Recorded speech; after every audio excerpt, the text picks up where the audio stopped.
2005 y que tenemos 3 décadas de que esta población migra todos los años hacia la zona. Yo les quiero contar que el Patronato Nacional de la Infancia, que el 14 de agosto cumple 83 años, tiene apenas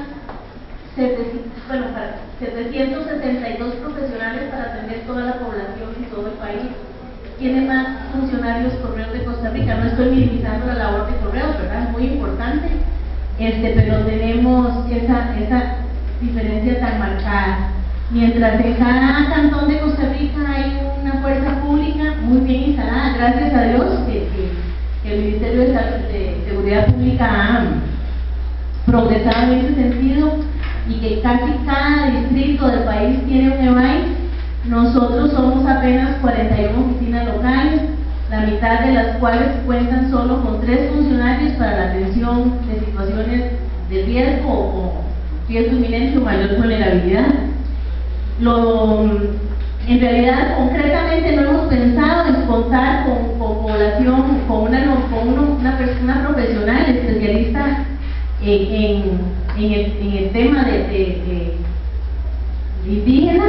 pero en la zona de Los Santos sí hemos visto que es necesario contar con profesionales, no una profesional, sino con un profesional, digámoslo así, polifuncional, para poder trabajar de manera coordinada. En la zona de Los Santos y en las 41 oficinas locales, el patronato se está trabajando a partir del año pasado, se elaboró un diagnóstico con enfoque de derechos, donde se contempló, en nuestro caso, igual en Cotobruz y en Pérez Celedón y en Corredores, la población Nove y Bucle, y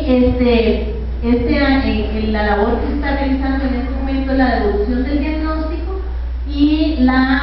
empezar a trabajar en la conformación de los subsistemas locales de protección por cantón, donde con el énfasis en derechos no podemos obviar las necesidades y las especificidades de este grupo étnico. Igual es importante señalar que vamos a proponer